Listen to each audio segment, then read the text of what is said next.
chance to hear it, so let her tell it.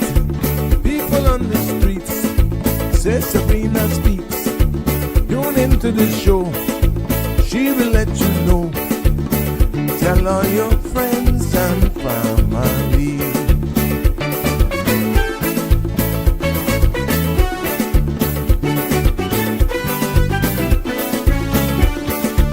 Real talk is no joke. You get the news straight up from grassroots and concerns. You hear some people gone. So tell all your friends to tune in to Good evening, Cayman. I'm Sabrina Turner, and welcome to Sabrina Speaks, your daily dose of clarity, truth, and community insights. Every weekday from 5 to 6:30 p.m., we're tackling the issues that affect you, from national headlines to grassroots concerns.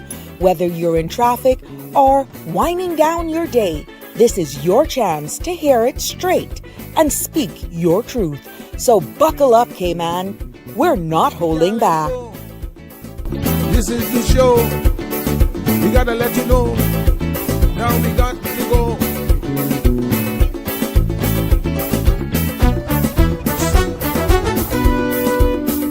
And now here's Sabrina.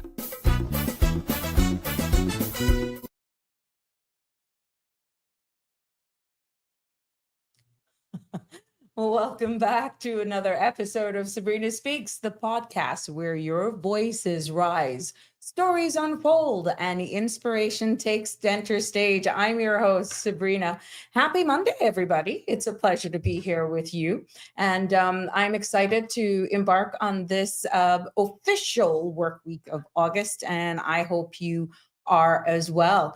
Now, if you're loving what's being presented, please like, share, and subscribe so you don't miss an episode. We're streaming live on all CMR, Facebook, YouTube, and Instagram platforms. And you can also follow me on YouTube at Sabrina Speaks, the number 12. Also Facebook, Sabrina Turner, and it has the community activist on it as well. Now, this show is for our community and by our community. And that means regional and international as well. Thank God for platforms like this to bring us all together. And definitely later on in the show, of course, the phone lines are always open. And I want to hear from you on this very interesting topic today, and one that I know will garner a lot of discussion. I hope that it will actually bring value to your life and create give you the information that we sometimes may feel isolated on. So yes, we will be discussing in this episode the silent struggles in the Cayman Islands with a focus on single parenting, a quality of life, and the daily challenges many of us face. Now, this is your chance to share your experiences, and I welcome them. But more importantly, to share, the solutions, because we have to actually survive. So what are the creative ways that, we'll be going into creative ways in which you found to overcome some of the hurdles that you may have actually found? And we can delve into what you think, our businesses, our community, and government alike can do together to make a difference. So we're also going to be exploring the idea of public-private partnership as a way forward.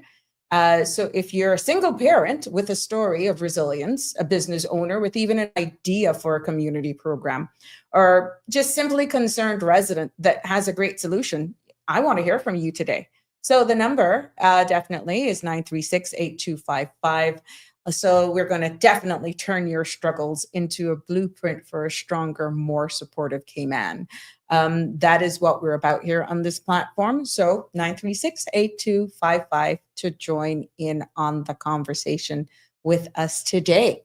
Now, just a quick heads up, the content you're about to hear, and as you always hear, including any discussions or opinions from myself, my guests, or my participants, is intended solely for general informational entertainment purposes.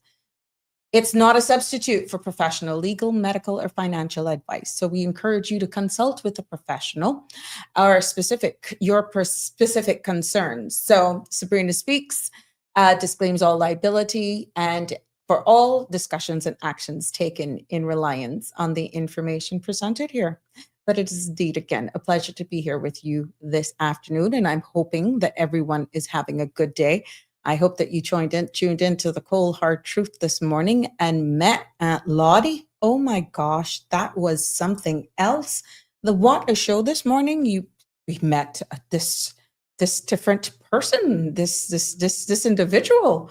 Aunt Lottie was in all of her splendor today, in all of her glory, and I'm looking forward for that content to definitely present itself there this morning. I cracked up. I normally do my little morning thing this morning, but Lottie definitely got me going. So I hope that you're enjoying the content that you're seeing here on all the CMRTV.com platforms. There's so much more in store, and I'm excited of this new chapter, not only for myself as a content creator on the CMRTV.com platforms, but also for where we're taking this entire space and for the vision of the CEO and founder of CMR.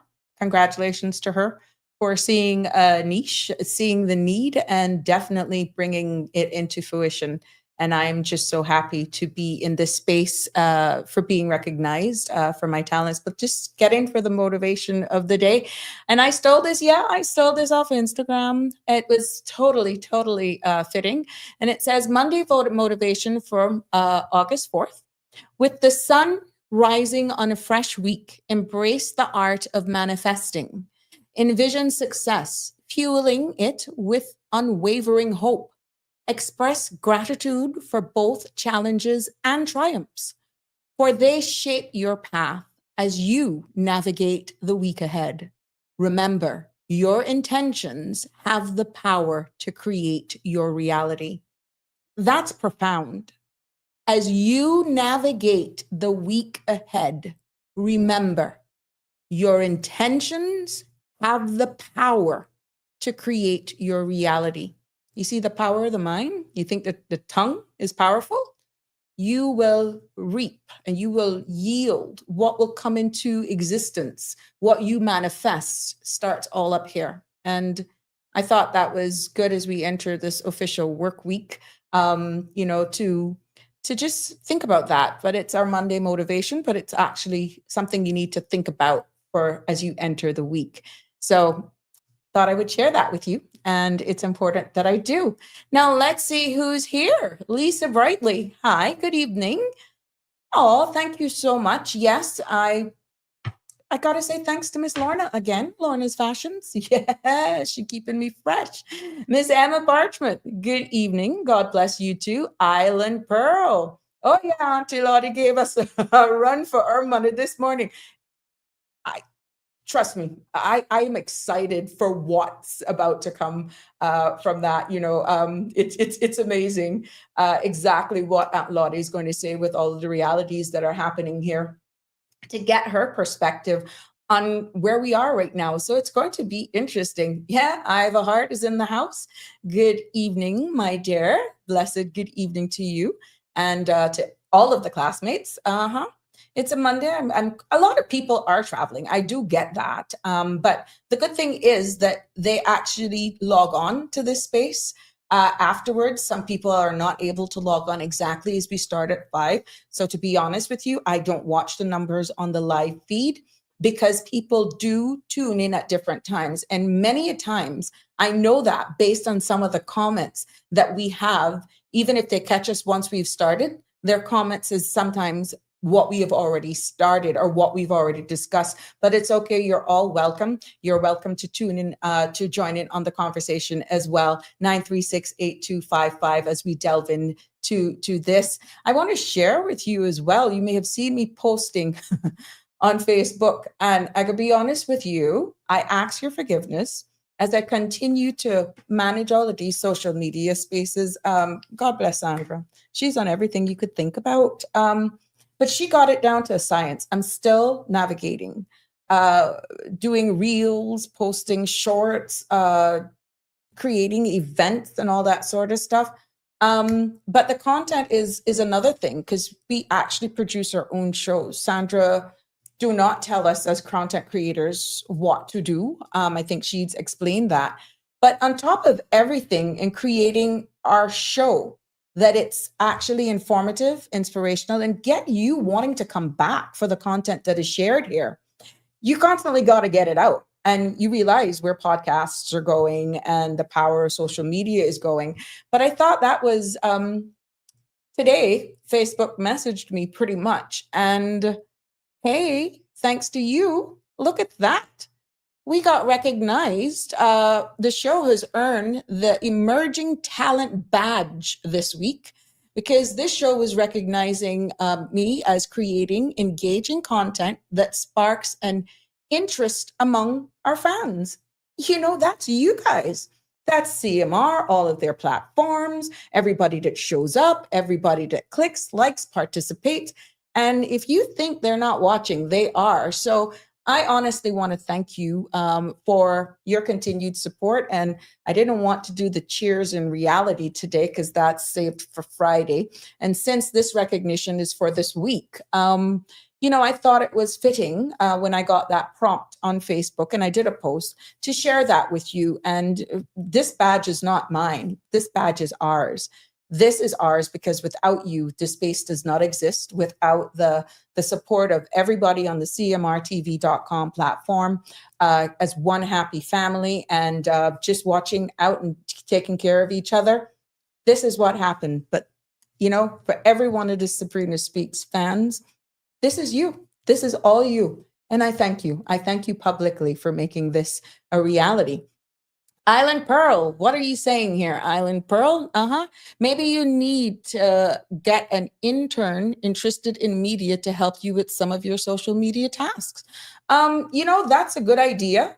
But I think for far too long as well, certain, and I welcome it, certain age group, we just actually left it. We honestly left it and didn't bother. So for them to do the tasks is one thing. But I think we all, with where technology and AI and all of where these platforms are going, I think it's in everybody's best interest to actually know. But Island Pearl, I'll definitely take you up on that. And I'm quite sure there are lots of young people out there who would want to sit down and do it there to help out. That's not a problem. But yeah, I am honestly just navigating the space. I'm having fun with it. I'm just hoping and praying that I don't post the wrong thing at the wrong time. But as I do it, honestly, I'm amazing myself each day. But yeah, there we go. But thank you, Island Pearl. I'll definitely keep that in the back of my mind. But Instagram, YouTube, Facebook, all of that stuff, yeah, it's all linked or connected some way, somehow. And I'm definitely getting there. So as our population here continues to grow, we're going to just get right into it because this topic is going to resonate a lot with us today. And I'm going to just go right into it in regards to navigating life. And we're going to go into single parenting, but we're going to break it down into different segments to keep the conversation relevant, real, and so that we can follow along with the trend of thought. And this is not just pointing out problems. We're actually going to go into, and I welcome your feedbacks and solutions, because this is not just me. This is all of us in this space. And we know that that many of us pretty much out here are balancing the demands of our job, while we're raising our children of our own and navigating outright the high cost of living. We've had Woody on here speaking about it. We've heard so much about the cost of utilities. Only God knows what's going to behold on us or fall on us now when we see this month's utility bills. And it is a heavy load, and we can sometimes feel very isolated, especially as single parents carrying this all on your own. And when I'm speaking about single parents here, we have some, I'm not being gender biased in any way. We have some very, very active and involved fathers as well. Many of them, I know many of them in my circle have done and are doing a phenomenal job. This space is really to just have the real, honest conversations, and based on your feedback and your participation, which is always welcome. You are welcome to sharing as well with your personal experience. And I would thank you for your candor in sharing exactly your resilience in surviving this space. Now, let's start with the elephant in the room, cost of living. and look at really how does the high cost of housing, groceries, childcare, helper impact single parent households. This is something that's a matter of survival. We know what it has and what it brings. Your salary goes yay far.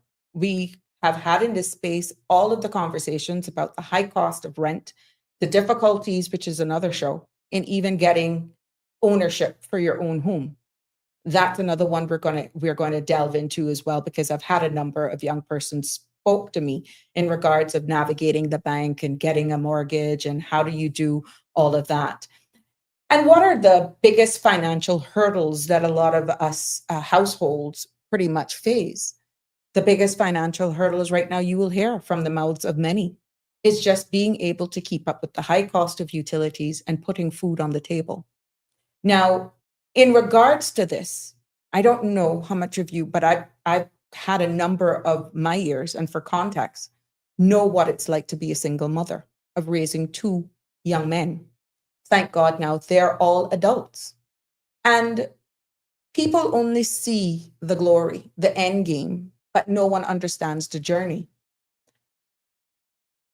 Being able to qualify for a mortgage in order to then have a home or a roof over your head is one thing. Being able to manage with what we are seeing in the space now of cost of living, even buying food, the resilience in just keeping that normalcy as a single parent is threefolds over. And how much times as mothers that we've had to make that sacrifice. And I'm speaking from my perspective, not being biased in any way, because like I said at the beginning, we have some wonderful fathers out there that are doing a phenomenal job. With the way social media now is influencing and everything that we're seeing out there, it is really hard. And many of us, not many of us, have supportive families. The cost right now at the tills, at the grocery store, in trying to even buy food is a struggle. But that is a reality of financial struggles. You having to choose over your light, your water bill, and actually putting food on the table. Many of times, you would go home and you would think, okay, I'm going to go home and I'm going to cook a little bit of chicken or something like that. I recall many days, just for context, when I was a young mom, going home after work, doing a pack of macaroni and cheese. And them days I had loved fish sticks. Yes, sometimes a tin of corned beef and some corn. The reason why I'm saying this is because that was the sacrifice at that time that I had to make in order to make sure that I was able to pay my mortgage. Bearing in mind, I know the difference then versus now was totally different. That was all pre-pandemic, but the challenge remained the same. I had two young children growing up, actually in the middle of a very questionable marriage at that time. And I had to keep my sanity. I had to keep my sanity, but it didn't take away from the parental responsibilities. And when you look at the financial pressures, in looking at it from the perspective where the father figure that you thought was there to take care of the children, even if both parties went their separate ways, to take back spite on you, they no longer wish to take care of their children. In my former role, I have seen cases with single mothers, tearful in their eyes, when we had to pay for school lunches, coming in and saying the parents or the father of their children would not even give them lunch money for the week unless it was a case where they had to go to bed with them to take care of their own children.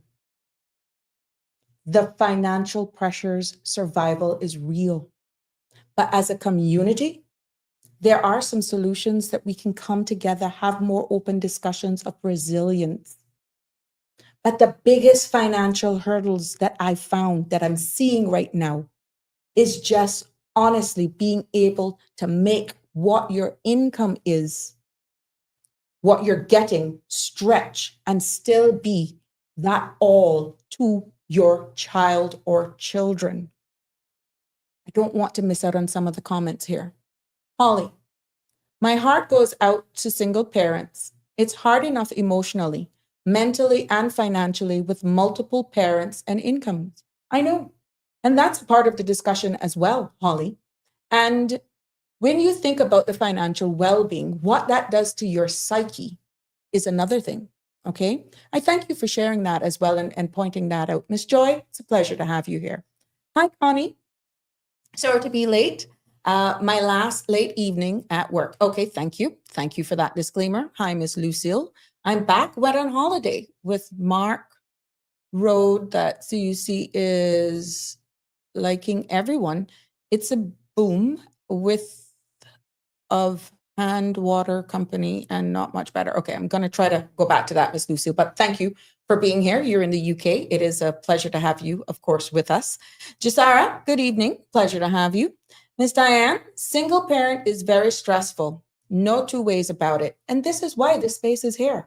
And I really honestly want to publicly applaud anyone because what I'm finding here with even some of these topics, even coming up with shows like this, and this is a space, God knows, just for conversation and for information sharing.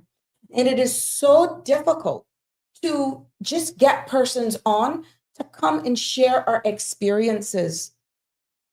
It's almost as though we have lost our voice because this is the only how we're going to navigate life and quality of life in this place we call home, unless we have an open conversation, open dialogue. We're not blaspheming anyone. We're not demanding anything of anyone. We're just having the open conversations, come up and bounce ideas off of each other while looking at the quality of life and improving the quality of life for everyone who is here with us. So I want to thank everyone, even if you're sharing it on Facebook. It takes a lot of courage. And, you know, when you're even talking about the cost of groceries, is something we all hear about. And when you look at what are the practical steps and even taking it to manage, let's say, just the grocery budget itself. I have a cousin who, for quite a while, went along as a single parent. And I had to learn some tricks and trades from her. The pick five, going to the store and looking for a bag of rice just to make ends meet, for food to be on her table. The resilience of a mother and that responsibility that we take on as females in these children's lives. It's like we're wired totally different. We were created, I know it, as caretakers, but I welcome your feedback on this. Does that mean it gives the fathers a free pass because we are naturally wired to be the caretakers of everything, to be the final stop for everything? And when it comes to even the household, unless it's, I'm quite sure with the stats, and I'm going to get some stats on that. When you look at 95% of the children who ends up into the care, primary care and control of the female, the mother, I'm quite sure that's higher than when it comes to the men. And these fathers really, in all honesty, can step up to the plate much more. And I'm going to be very honest with you. That has been a thing from existence. And that is what is weighing so heavily on our emotional psyche. It takes its even social toll because it's easy to bash. So what are you having all of these children for? And I must say, responsibility does come both sides. Some of us are just popping kids out left, right, and center, not realizing the toll that it has, the parental responsibility that you have as a mother, as two adults, in bringing these children into the world who really do not ask to be here. But single parenting can be a lonely experience because you're not only dealing with yourself as that single parent, not saying mom or dad, we're speaking single parent. And we can look into the mom guilt and even the dad guilt that comes along with that, and the lack thereof of even support systems. The challenging of being at work, the challenges of balancing work, home, and even you still have a life after you become a parent. That's where the balance really comes in. And, when you look at the survival in what it is, where for years, the culture or men went to sea, for example, or seafaring, they went to sea and the women were left behind in order to take care of the children. Do you think that we ever broke that norm, that mold, where you have more involvement now? Or is it just a certain tier, income bracket of persons who really just don't care once they are a parent, that it then falls on the mother at all times, pretty much? So how do single parent maintain their own mental, emotional well-being? Someone in the comments mentioned it before. And, at the end of the day, we want to make sure that that is the center focus for mental well-being, because many a times these kids act out in school because of the unfortunate environment that they're coming from at home, not understanding that it's usually in single parenting home, one person that carries all of the weight. Let me go to Island Pearl. Let's not forget the single fathers as well. I mentioned it at the beginning, Island Pearl. Many women throw the child and all responsibilities on the men full-time to continue living their lavish party lifestyle. A lot of this is happening here. I don't disagree with you. I don't disagree with you. And this is why it is important that we have the frank, balanced conversation, because going back to the mental and social toll that it has, the thing of social media and being a parent is also one of the things that is negatively impacting a lot of households. You have your children, you either leave them on their grandparents, or like what you rightfully say, on some of the fathers that are involved. And it's all about this hype, this smoking mirrors of being out there. And what is that doing to that child or those children when at the most critical stages of their lives, both parents are perfect, but at the end of the day, things happen in relationships and parents have to go their separate ways. But in most times, when that happens and there are young children or a child in the process, for far too often, these children are used as a bargaining chip. And the emotional drain that it does on these children is why now we're having all of these behavioral issues, or could actually impact the behavioral issues that we're having in school. Trying to live up this high lifestyle when you can barely pay your light bill. When you don't pay your light bill, don't pay your water bill, at every boat cruise you're on and your kids are home without food in the pantry. Where do you get that? How do you balance that social toll that it can have on the mental psyche? But also, you will have those parents who are 100% invested in taking up their parental responsibility. And still, because of it being the society in which we live, the current climate that these kids are facing when they go to school, everyone knows what's happening, the bullying. That sometimes can play a toll on how these children act out. How many parents really sit down with their children and let them know what the reality is in the household? Or does it just happen where whatever happens, it happens? Some aunt, some grandparent, if you're fortunate enough to still have your parents who are involved in those lives, actually help you raise those children. These kids are not like my days. They are more understanding, I feel, than you think. But at the end of the day, the emotional toll that it has on you where you keep searching and searching, and you have this parental responsibility for raising these children, is where we're seeing a breakdown in our social fabric right here. This is not in isolation to the Cayman Islands. We're seeing the children looking for love from their teachers. We're seeing just that little touch or that embrace from the teacher, from our Sunday school for those who still go to church, from the neighbor. Listen where I'm going. That they don't get in the home. Now, do I blame some parents that they're not present at home?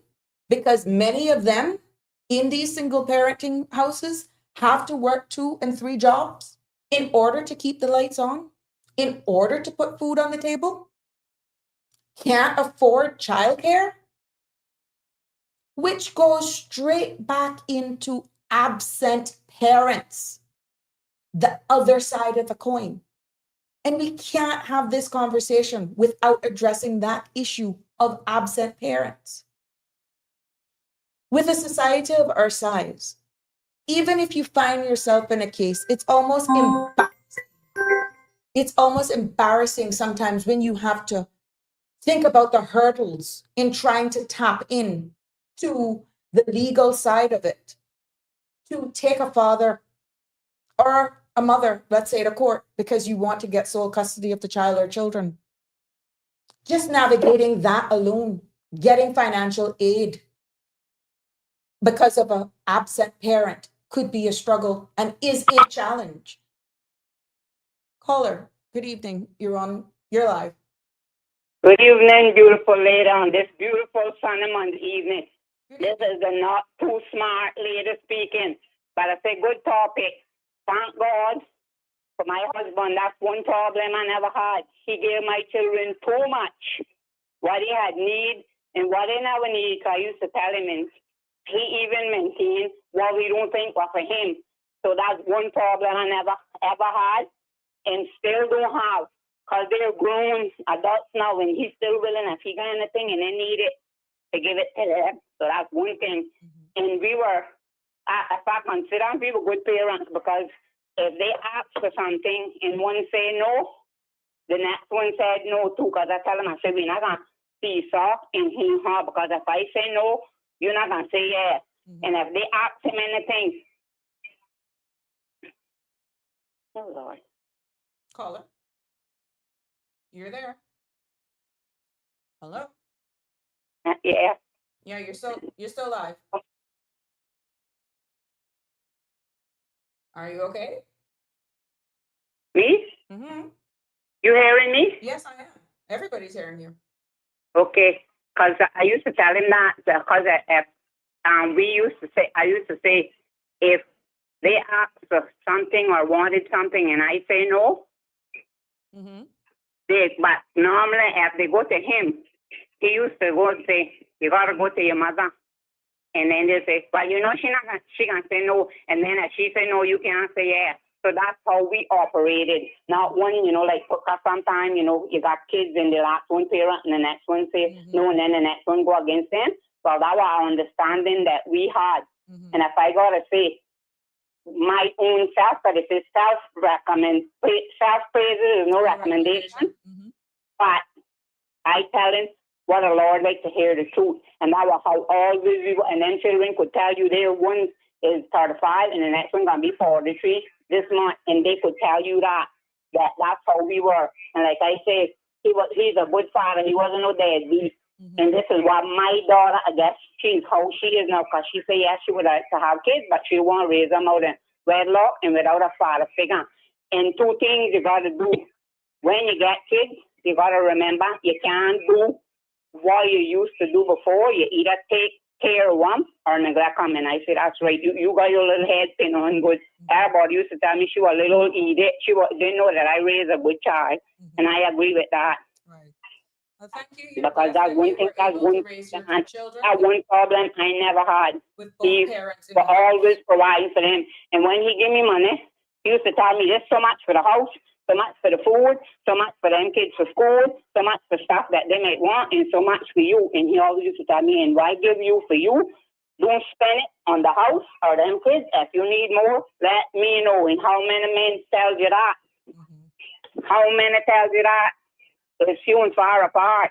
And this world like that. Yep. That's one thing I could say with him. He was a good father Well, thank you. and still is. Thank you so much for your contribution. You see, we do have those households where they're blessed to have both parents in their lives. But then it comes to the point where you don't have that unit. And they pretty much use them as bargaining chips, as I said earlier on. And still left, one parent is usually left to be saddled with raising our future men and women, leaders of our country. But it is so critical, even how they view life is actually embedded in them from their very inception, from inception. The surrounding that they're growing up in actually makes them see life for really what they're surrounding in. And it's the mercies of God that some of them actually are able to break that circle and really make something of themselves.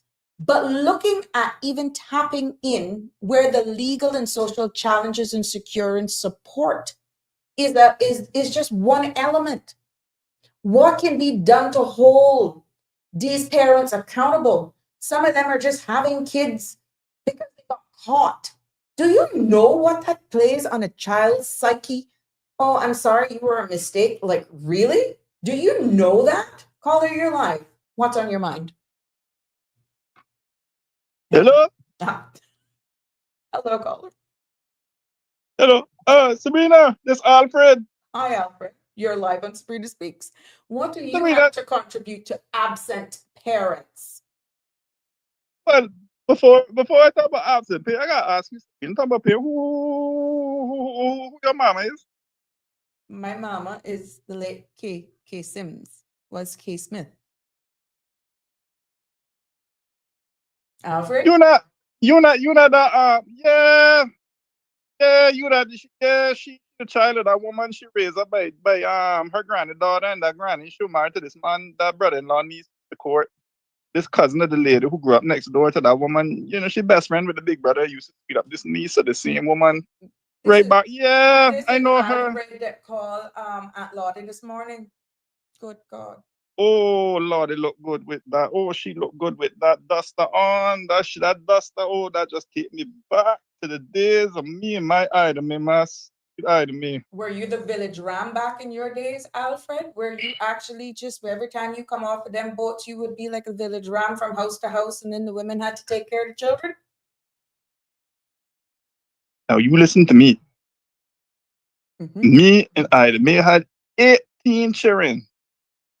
Yeah, one woman. That you own. One woman. How much live in Mobile, Alabama, when you change over by the national bulk? I pleads the fifth. Because you don't know. But the 18 children, did you take care of them? Did they all have your eyes? I took care of all of them. I took care of every last one of them. I mean, one didn't turn out to be no good, but that because anyway. But we don't talk about him. Okay. But yeah, every last one of them did the best we could. I mean, 17 out of 18, not bad. 17 or 18? No, I'd say you scored well. You scored well. But what's your take, Alfred, on absent parents? Well, We are I crafting the think new now. generation of leaders and ladies and gentlemen. How much time you got, Sabrina? 'Cause I can talk about this topic till kingdom come. Well, we have to respect other persons that may want to call in. So I'll ask you, Well, Con Alfred, if you would be concise. well, but the thing is nowadays is that the importance of fathers in the home. Need fathers in the home, right? I mean, when fathers in the home, children just do better, Mm-hmm. right? You get active fathers. They report higher life satisfaction. The children get greater civic engagement. I mean, a father's earnings, and not just the earnings, just being there for the child and you model how a man to be growing up to the sons and even the daughters. Like my daughters, they choose all their husbands based on my relationship with them, and every one of them they married good men. Mm-hmm. You know, I like to think that they think I'm after me. Oh, they choose them Yeah. for you, Con Alfred. Oh. I, well, I mean, none of them, like they say that none of them want no 18 children like I had, but you know that thing. But Mm-hmm. I want to say I want to say something related to that. You see, Mm-hmm. listen, women need to do a better job choosing the men they want to have children with. Mm-hmm. Because if you pick up Mm-hmm. them old cruff off the road Mm-hmm. talking about, oh, you love him and you this and that and think about baby father. What the hell is a baby father? That not your husband? Not necessarily, because many people, which at the time you called, I alluded to, you're a mistake. And how do you know they're old crop when they actually feed you the lyrics and they tell you the most, oh Lord, things that melt Look your here, heart? I mean, and then it look happens. here, look here. Listen to me. Even the devil is an angel alike, you know. Mhm. You as a woman, you got to be highly selective about the man you choose. I agree, but we don't know You what I'm don't going make, through at home. You don't you don't know make. that I didn't have, let's say, a father in my life, and I'm looking for that love, not even understanding as a See, female that's, that that's what but I'm looking for from a male, and you then see, that's, boom, a child or but that, children comes from it. but you see, that's the problem now. That's what I'm saying to you, Sabrina. That's the problem now. It becomes a vicious cycle. You know what vicious cycle is? Because now, if you don't know what it's like, then you're gonna have children, and then your children, you're gonna resent your children because a lot of women out in the street find that they be taking man because they think that if they get a child for the man, they think the man is what gonna tie him to her. Mm-hmm. And then when you find out now that the child, oh Lord, I forget what we're going to say. What are we talking about now? Oh, okay. Kind of, Fred, we were talking about those picking up trash to have children. Yeah. Mhm. So they find out now. They find out now that you know, like this not tying the man to them. So then what happens is they take out the resentment on the child, and you Mm-hmm. can't send the child back where the child come from. Mm-hmm. I mean, I don't even think you should even try that. I think that's illegal. Mm-hmm. But you know, you gotta be more selective about these men. Yeah, just talking and thing and thing and thing and thing and thing and but But I noticed that this I don't know. particular generation right now, they're not really, and again, interested in children. They're more exploring other options of traveling the world, seeing what the world is, because they're seeing what's happening. They're seeing the struggles of their own parents trying to Well, raise that I them. agree And with. God That I bless agree the with. few that they had that parent or parents that were able to fund them through tertiary education, because education is still the key. When That you that look at what you're alluding to with the quality of partners, some of them are picking up. Check at the status where they fall in society. And that's where we need more community outreach. And education is key. well, I Public-private think partnerships is something as well that we can look into. And I'll go into that. But go ahead, caller. and I think that this show is a good place to start. Mm-hmm. I think this Thank you is like so we much. educating. I'm gonna say to all them young women out there,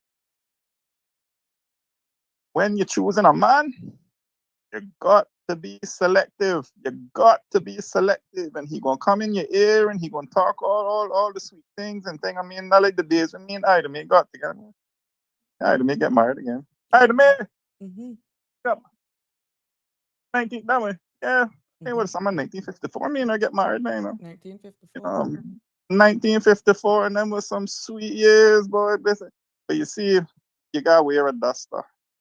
All these lingeries, what these women talking about they won't get about lace thing and lace. Don't worry about all that. Don't worry about lace front the nails and things. Just put on a duster. Why you gonna tie it down and stuff and thing? Make him do all that work. You want to keep him put on your duster? But Yo, caller, that you see, it's different you see, times Lord, now. look. It's different times now. We're raising a different generation. I mean, you can see Even children are not being born with their eyes closed anymore. It used to take sometimes 2 weeks for them to open their eyes. They're actually being born and actually scrolling on a smartphone. These are different times, and we have to have the conversation that meets these children that my generation of 1974 have actually brought into the world. And this is why I welcome conversations like this, because it's Well, like we're not speaking their language in order to improve the quality of life. And I think that's where there's a biggest gap in our in a certain segment of our own people. I'll leave you with this one point. I'll leave you with this one point. I think what happened over the years, Sabrina, is, you see, we had to struggle back in the day. On the hustle. We had to hustle. We had to struggle. So the values and stuff that we got just from the struggle alone, right? It's like we treasured family, we treasured, but we had to struggle, and sometimes we were hard. And I think what happened in Cayman is that Cayman has reached a point of, I don't know what word you use nowadays, but like we got so developed, and people not struggling no more. And it's like people saying, "Oh well, my child not gonna struggle, my child gonna do better." I mean, yeah, that's well and good, but it's the struggle.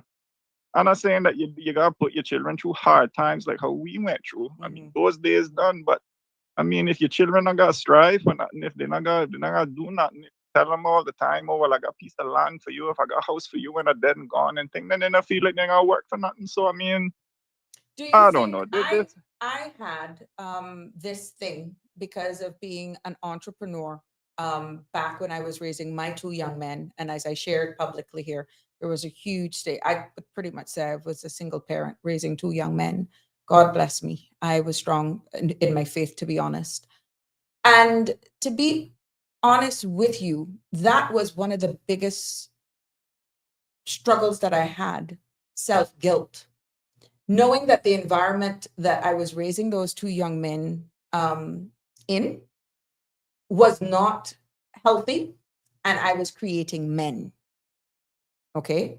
I didn't want my two young men to see me being or experiencing certain life and make it seem as though it was okay for them in their relationships, because it wasn't.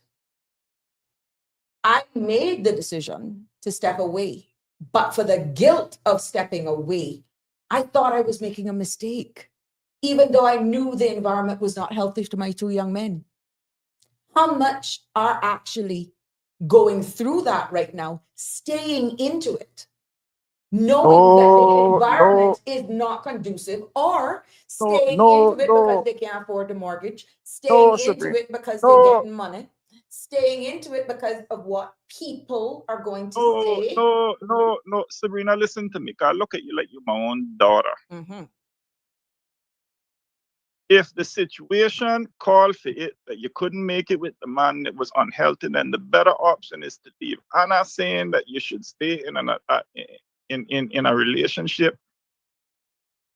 I'm not saying that you should stay in it just for the sake of. You understand? Got you. I'm talking in general terms. I'm talking about these little girls that running around the place talking about baby father, and they ain't hit their mid-20s and they're breathing down the place, and they got all 4 and 5 and 6 children that they can't take care of. I'm saying to those girls, you need to be more selective about the man you choose. But those are few and far between now. Alfred, those are few and far between. It looks as though when we were growing up, the man, God created Adam and Eve. I go in biblical now, because me and Miss Donna were talking about that earlier on. And in the Bible, it says, God removed a rib from Adam and he gave it to Eve, and woman was created. Now, you don't think we were coded differently? But at the end of the day, they're supposed to be there to care, protect, provide.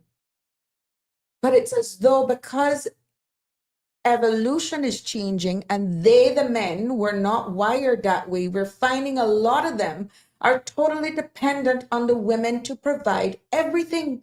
How much households, or like Well, you Donna no rightfully say, man. the deadbeat, right? The deadbeat. Some of Donna no those, and I'm man. sorry that I have to use this, but we're trying to have conversation here.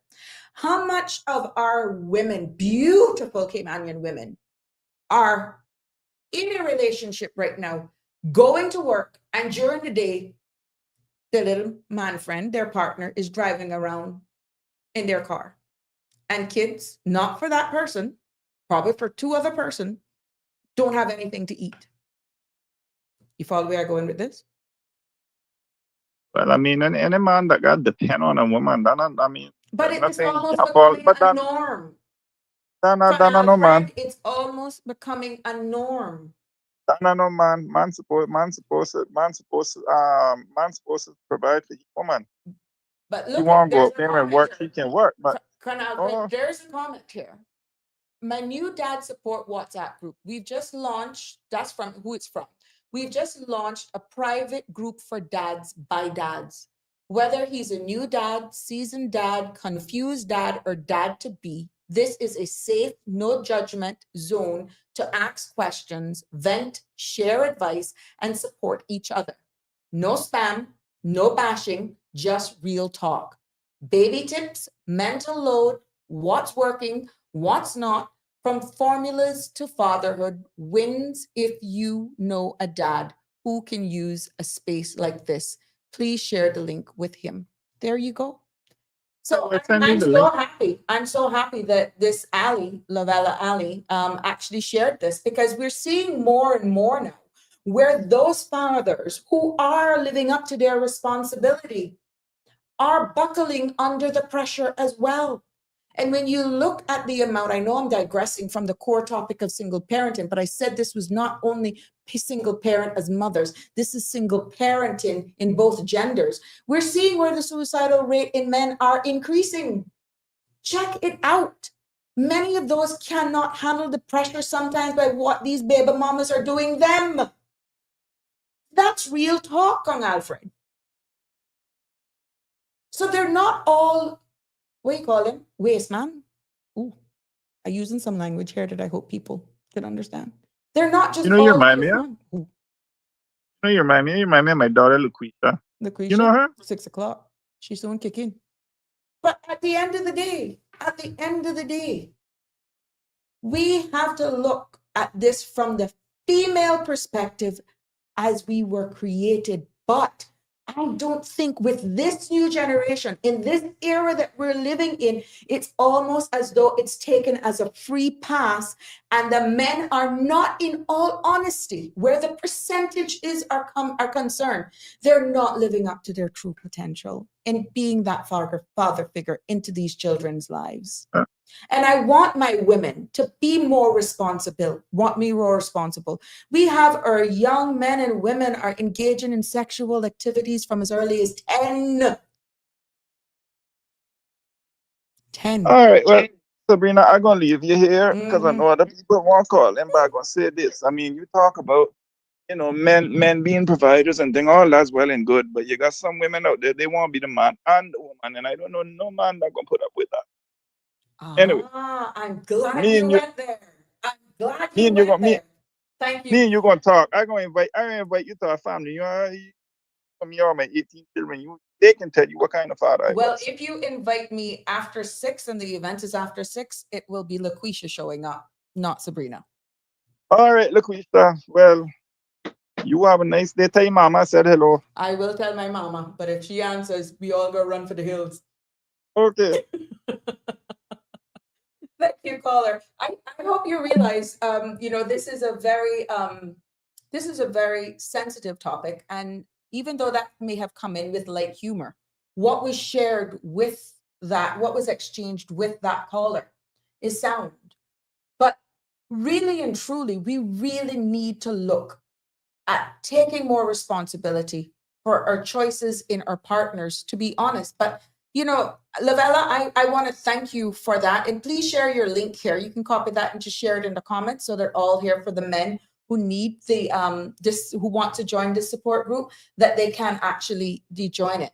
Samuel Mackey struggles big Bill character, and there was a lack of support for dads, so we created it. Congratulations to you. And I'm seeing that and I'm hearing that. Thankful. Thank God. Thank God it is here. Caribbean Sunshine says fact.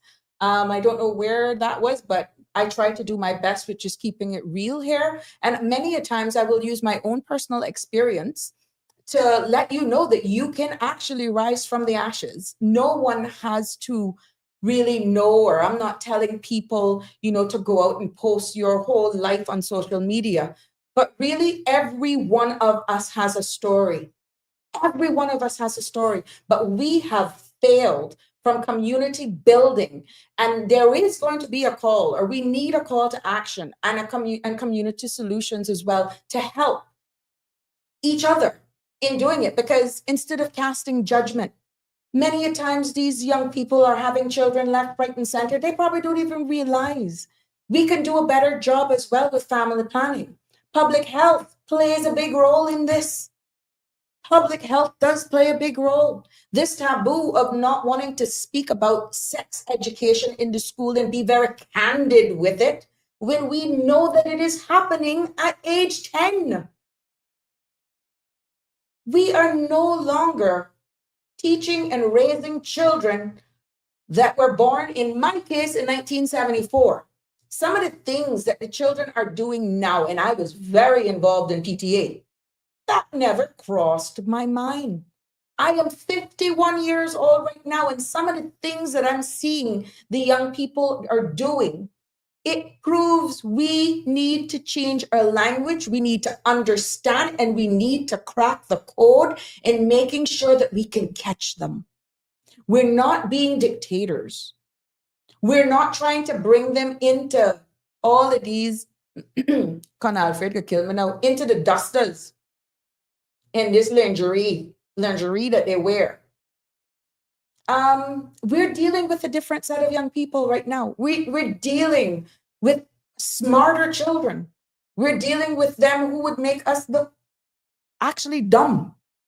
When some parents try to actually have a conversation or a discussion, or even try to chastise their children, some of them will throw it back in their faces that they, the parents, do not have a college degree, so what would they understand? Who are they to tell them? Because they don't understand. You never went to college. You never went to university. So how can you understand what I'm going through? This is what's happening. Does it mean that we're speaking a different language? Or does it mean we have missed out on a generation and we're competing now with the very same thing that is being invented and created to make us work smarter, not harder? But are we missing out on key parental opportunities? Lavella, indeed, this comes from a real life experience that they want to be and do better, but nowhere and no one to be comfortable being vulnerable with. That doesn't require an appointment weeks later or in an uncomfortable setting. There are great dads out there, and I know, and I was hoping, and I'm hoping that there will be a part 2 to this, not necessarily tomorrow, that I could actually encourage and inspire some very strong dads that can come and put a different perspective on this, moms and dads alike, who have actually survived and are doing well. This space is for you. And these that great dads out there, single ones, old ones, new ones, and that support group can help with Dad Cayman kind real advice. Oh, bless your heart in that platform. What is Miss Lucille saying? Miss Lucille is saying, Sabrina, if you want the Bible tonight, I have one on. Oh, yeah, I need it. To be honest, I can help preach. Miss Lavella, oh, thank you for sharing that chat. And yes, there for anyone who wants to join that chat. Tanisha, Sabrina, I admire your vulnerability and bravery in sharing your own experience. Each one teach one, and there's no shame in my game. Where I am in life, everything that I've endured, for where I am coming from and where the universe is going to put me. This is my time, and I have no shame in my game. I did whatever it was I had to do in order to raise two young men. And one day I will sit and let you know what I went through. And for the children that I presented that are in society right now, he ain't perfect. Who is perfect? But not all glitters is gold. Good evening, caller. You're live on Sabrina Speaks. Good evening. What a great topic. One that could go on for many segments, not Oh just yeah, I'm not seeing a the commenter part saying you'll one or need two. much more than two shows on the topic of Oh family. yes. Yeah, you're quite right. Oh yes. Mhm, This is the world. When you say that this is our tomorrow, this is our future, mhm, our kids and single parents coming up in this time is such a hard time mhm, for the real parents that is struggling to send the kids to school and to do all the right things. You got different sets of parents and they're single, but because you have to be firm from the beginning with your kids, you don't have to necessarily be the kid. And sometimes a parent now is so tired to just give the children a iPad, a laptop, mhm. phone, and the kids learn so much. This internet and that I losing you. Your drawing. internet is losing you. Okay. Okay, either that or you Um speak um directly into the phone. yeah, I Okay, am speaking directly. okay, I just because you're think going in and out. I'm a That's why. bad connection. Go ahead. Oh, can you hear me now? Yeah, much better. Go ahead. I was saying it's so hard for parents in these days. Everything is so expensive as a single parent. Mhm, Because I believe back in my time, single parents did a great job because they put foot down at an early age with their kids too. mhm, mhm, And then we didn't have the social media or the iPads, the phones. mhm, Now the parents work so much that when the parents go to work, come home, they're so exhausted. mhm, And when they're so exhausted, they just give them a phone and a tablet. And then the kids learn so much from mhm, things, right? mhm, And as a single parent, I think it's not easy, but I think it's possible. I was basically, in a situation that I had to just raise my kids basically on my own. mhm, The different back then, we had like grandmothers that take interest, but no, a lot of the time the grandmother and the mother is gone out to party. mhm. And, we have a lot of the persons culture sometimes raising our kids Uh-huh. and they learn that, and also it's a big and a wide subject, and it's only if you really dig in, Mhm, the way we carry ourselves, all of these things, the kids, the way we talk in front of the kids about things, that kids shouldn't be into. Not these kids you're talking, and the kids is right there. The parents is saying some things, and you're saying, but the kids shouldn't hear that. Oh, they're gonna hear it anyway. mhm, No, don't let it be from you. mhm, Don't let it be from you. Let them hear it at a later day. Shield them as long as you could shield these kids. mhm, Shield them. mhm, We know they're gonna go out in the world, but make it be at an age that you can say, well, they know right from wrong. mhm, Don't start them out from 2 and 3. You know, so I think a lot of this single parenting comes that the exhaustion and the parents just wants to still live the life, they live as they lived before they had kids. You have to give up so much when you become a parent if mhm. you want, So how the, do the, you the balance results. how do you balance maintaining a healthy relationship with as a couple while raising children? And you've identified that children do take a lot away, but that's the sacrifice you made as a couple. When Exactly. these children come into the picture, those long mornings of sleeping in, having today they're up all, and especially in the Exactly. first couple of months that it's draining on both parties. How do you balance that? And then another problem is, okay, if this one have a child, a man that you were with before, Mhm, and then the mother another lady has one, and a problem that I find with a lot of them. Oh, he can't come to my house, or she can't come to my house. Yet this person is grown. The child is not responsible for all of that. So we got so many kids that they have so many issues mentally because society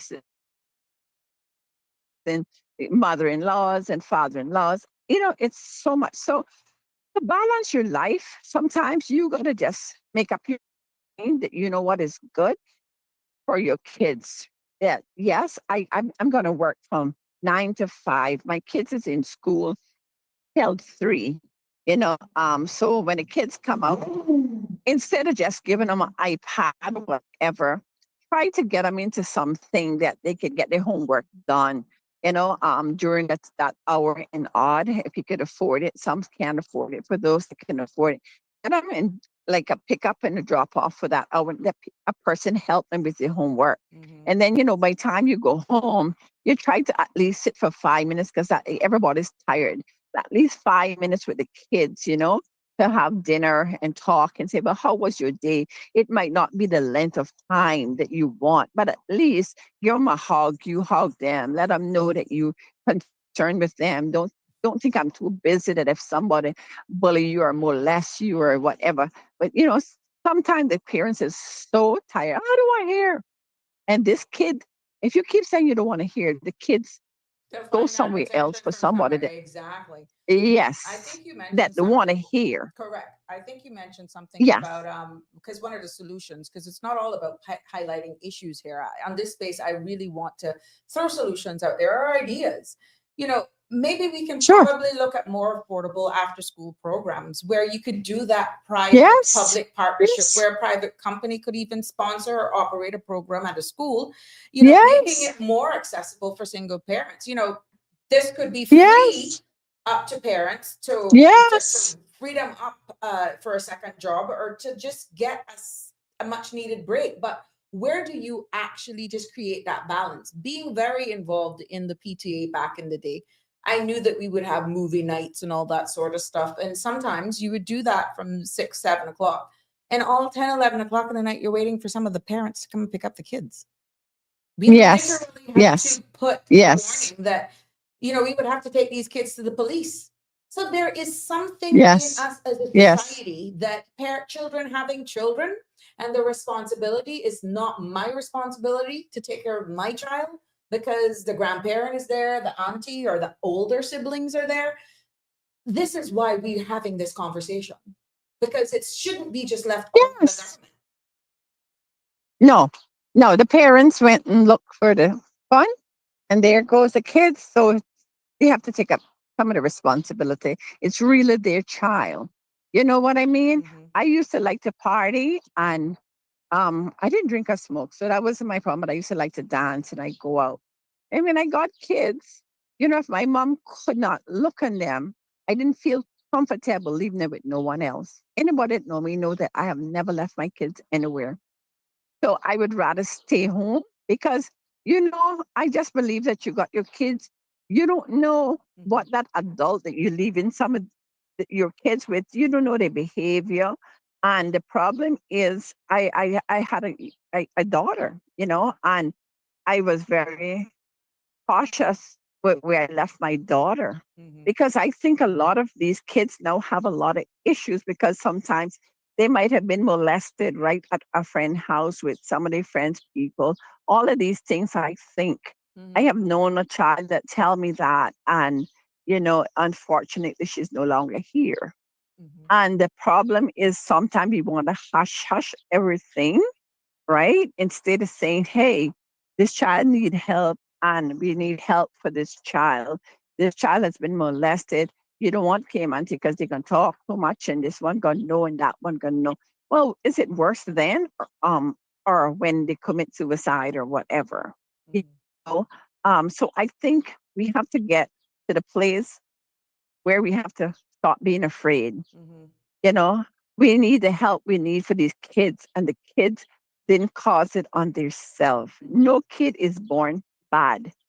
Kids grow up sometime because of the situation and become bad. That maybe today they're hungry. and the parents, have 4 or 5 of them not working and expect the government to come and say, enough is enough. This kid goes and steals one apple one day. They didn't get caught. Mm-hmm. So after the apple, they goes and they steal an apple and a bag of chips. They didn't get caught.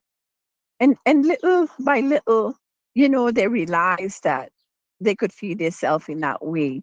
And I don't think they started out to think that that was right, but they were hungry, and even in the Bible it says that if you're hungry and you steal, when you get to the place where you could afford to buy it, stop doing it.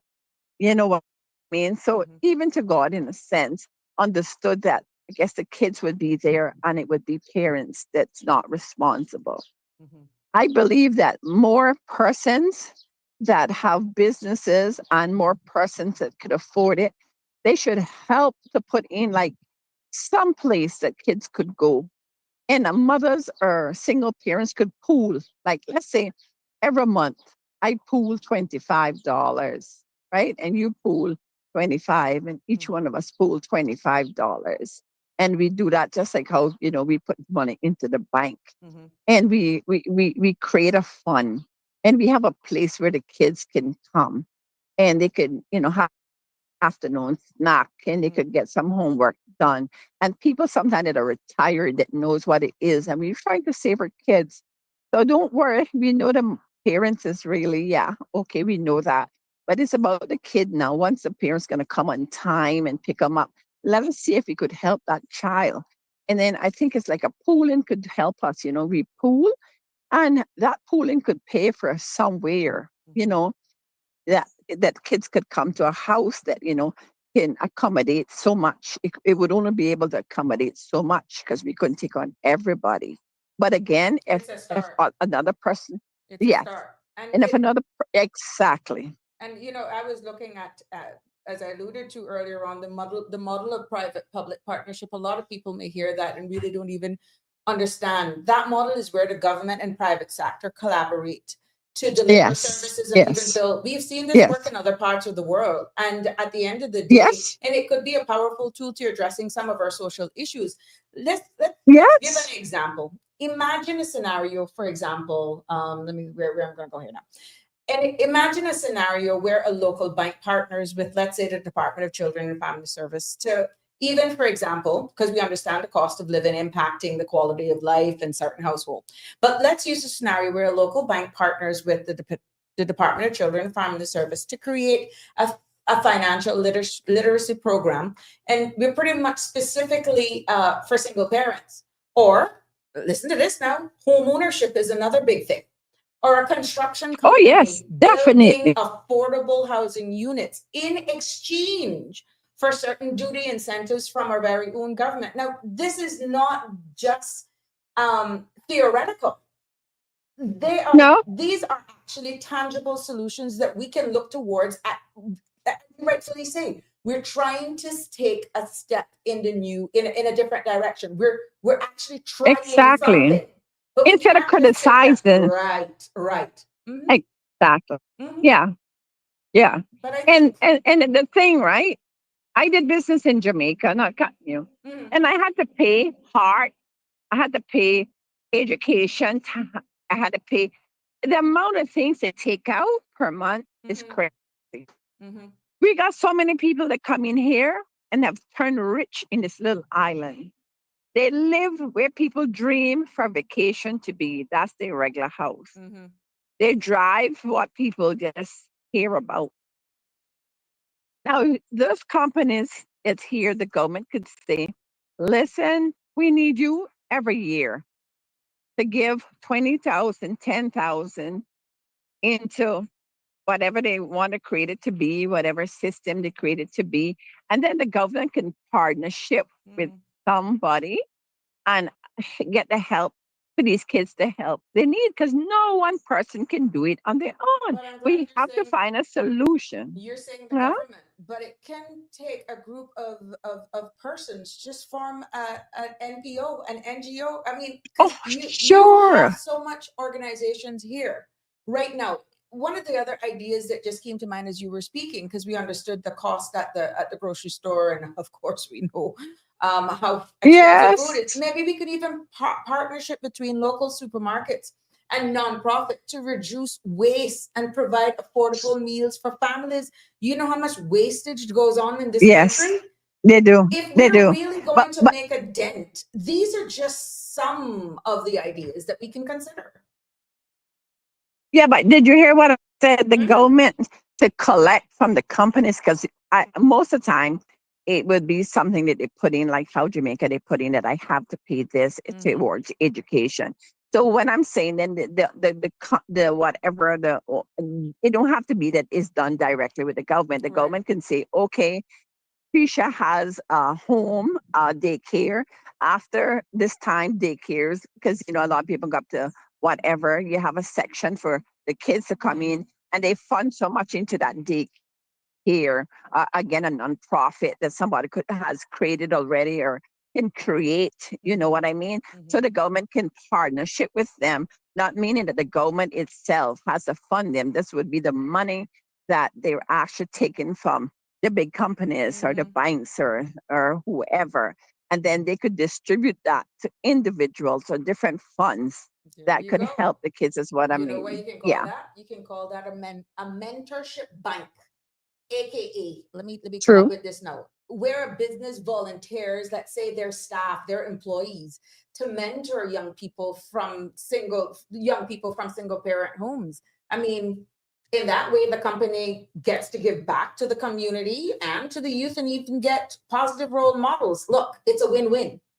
So what It is. you're actually It saying is. could be called a mentorship bank. Yeah. See, we're Yeah. brainstorming together. Yeah. Yeah. And yes, that's right. And then another thing, some kids have 10 suits of clothes for school. Right. Parents that could afford, they buy 10. Mm-hmm. Some of those, they look like new brand at the end of the school year. Correct. The kids, instead of you making me know who you give it to, they could really hand them into the school for us that not too proud to say, okay, and we could hand them into the school at the end of the school year, and say, well, these are no longer, my kids no longer need this size. I now need a size 12. This is a size 10 or 8. And we could put them there, the good ones, because I don't want nobody garbage. I wouldn't Right. want to give nobody Correct. garbage to Correct. something that is Dignity. in Keep it with excellent dignity. condition. Exactly. And we leave uniforms for those. So that right there's a help for that mother Mm-hmm. or father, Mm-hmm. that the single parents we were talking most of for. Mm-hmm. So that help is there for those to come, and they kind of shop, and you shop free. Mm-hmm. Maybe we say, okay, you can't get more than 3 uniform each one, or left there's some leftovers, and then we'll give you. That cuts down from that mother having to look school clothes, or even for the first day, she might want to buy a new set for the kids. She don't have to buy 4, But or 5. devil's advocate caller. What about the other side of the coin, where we're having the real talks of people having children that they know they can't afford? I Well, know this what is we're it. talking This is about helping. Okay, fine. That's those who yes. are here. We can't return to sender. We can't return to whoever caused it. How do we help Well, let me. those to be more responsible in managing, how much children they bring into the world? Go ahead. Well, I think the way to do that is, instead of the government actually giving them, Mm-hmm. they send them in some of the homes to take care of those kids that they probably don't take care of their own. Let them know, listen, you get your rent paid monthly, and we're helping you at NAU. But this is based on, you have to go to these aftercare classes, and you have to volunteer your, Mm-hmm. and you have to help. And if it's summer schools, you have to come and help and see what it is for somebody else to take up their load. Yeah, that they don't do. Maybe that will help them to realize that the government is not really responsible. Other parents have to find it, and you hear lavishing and going down to NAU and cussing out the people like they breed you. Sorry, You're calling me on or WhatsApp. send you to have You're kids. calling me from WhatsApp, so I can't merge that other call. So yeah, sorry. Go ahead. I can't merge the other call. So Go ahead. So when you can do something like that, I think, and the next thing is that the government needs to say, listen, I'm sorry, other country has done it. You are not in no position. We've been taking care of you. You already have 4 kids. You need to go on something. Yeah, you need to, It's because accountability. we are not gonna. Yes, we're not gonna take a 5th one. Right. Okay, Caller, leave me and there if with that, a 5th please. one, Sorry. okay, Yeah. all But right. I thank you. I know we're going to have more of this topic because you can see there's so much other shows I can get out of just this topic today.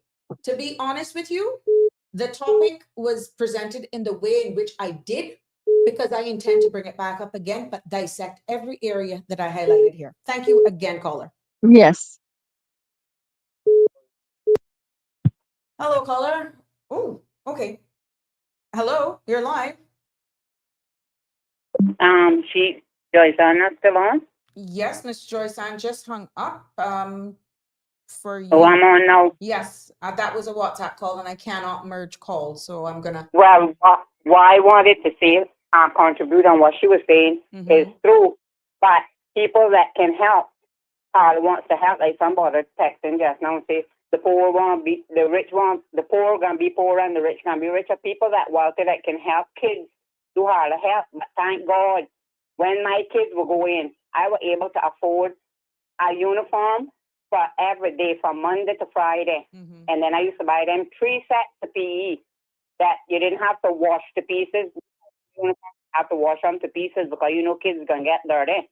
So I used to try to sacrifice and get one for Monday, one for after Friday, and then like I say, and even people getting meaner and meaner on it, wear little the old pastries that some of the places have now that they used to after the end of the night, they would put because they can't sell stuff like that back to people the next day.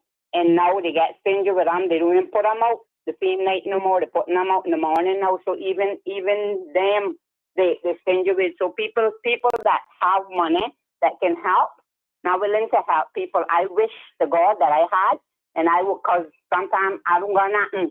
But if I hear a person need, and I hate, and then another thing, a child should not have to go to school hungry because they say if a child is hungry, they cannot learn because That situation is now solved by the government. I hope their mind is not on food, on learning. Their mind is on food. But it's and like I know what hunger is because I never experienced it till I was 40 years old, and I'm afraid to tell nobody.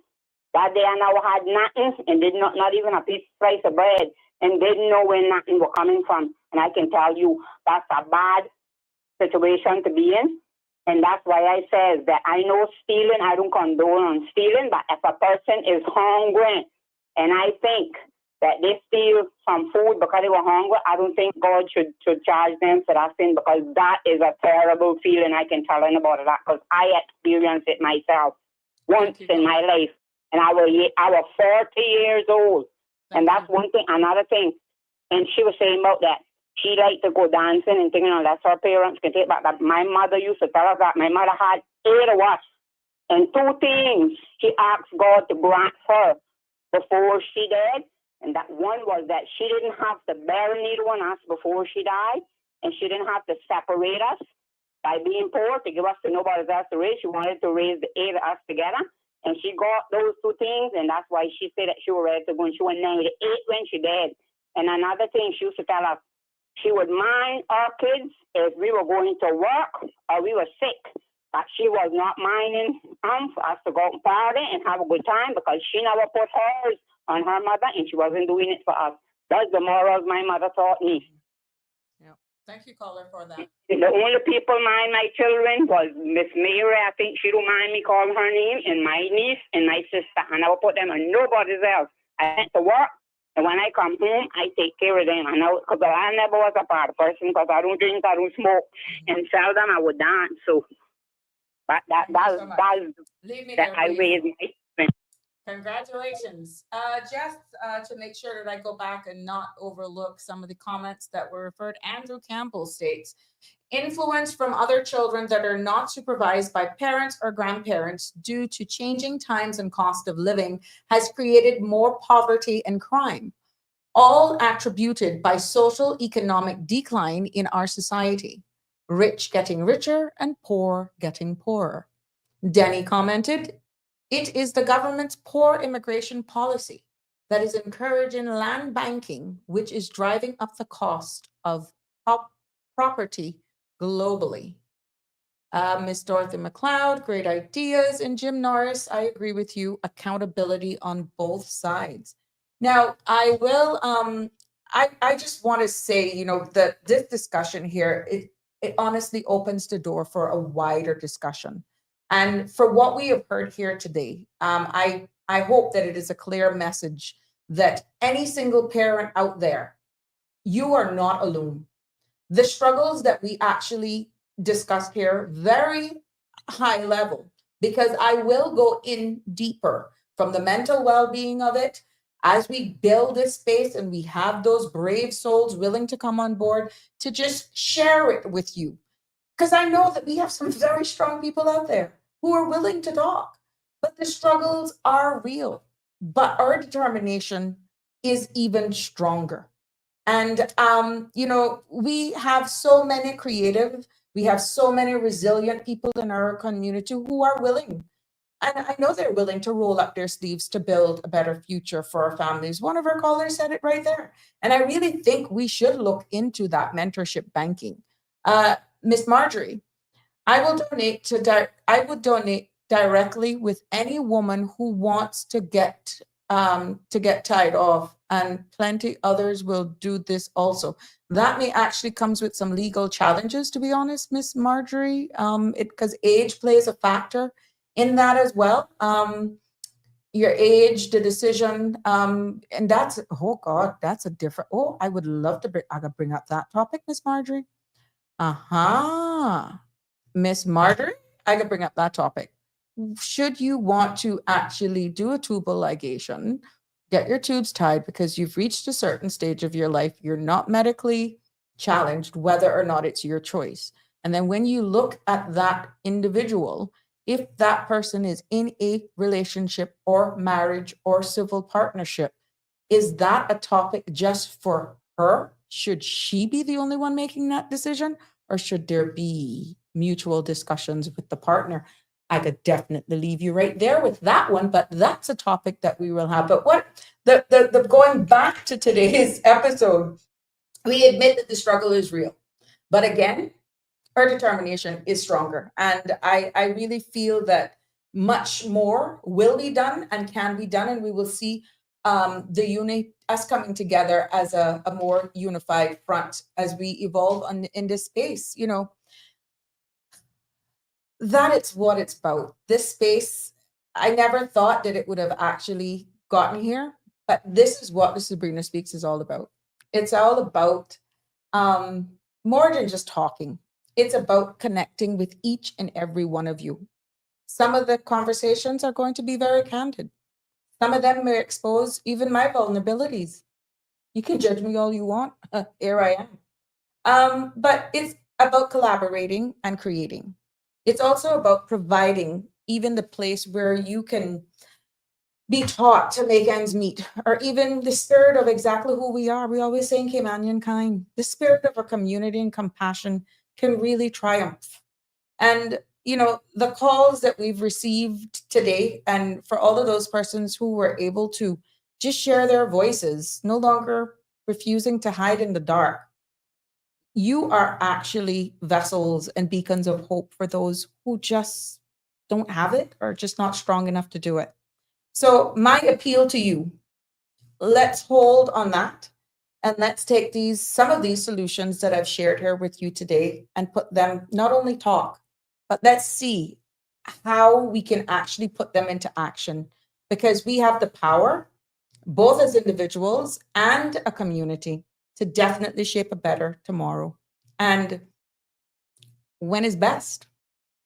We can do that today. So as I close this episode of Sabrina Speaks, I just want to thank every single person, every one of you who actually commented on social media, for every listener, even though you may not have joined, but the mere fact that you stayed with me, your stories are that were shared, they're inspiring. Your ideas is invaluable. And that tells me that your hope will fuel and continue to fuel this very same platform. Now, this road ahead may have its own challenges, such as life. Life is not a merry-go-round. But the solutions that we've also discussed here this afternoon were just, some of them just came out of the wind. But what really resonates with me is that mentorship banking. From this community membership programs to public-private partnerships in its true definition of what it should be, it shows that we have the power to overcome them and that we can actually overcome them. So let's continue to support one another. Let's continue to be a voice for change. Let's continue to build where every single parent, every person, everybody can actually flourish right here. It's not impossible. We can do it.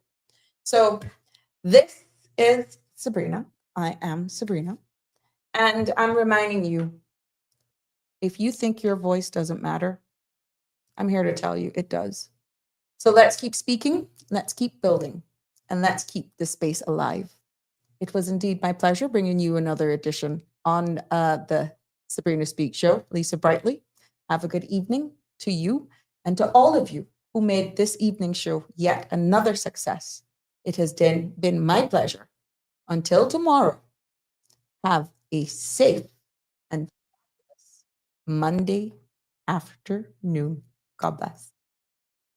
That's a wrap for today's edition of Sabrina Speaks. Thank you for tuning in and for being part of the conversation. Remember, the dialogue doesn't stop here.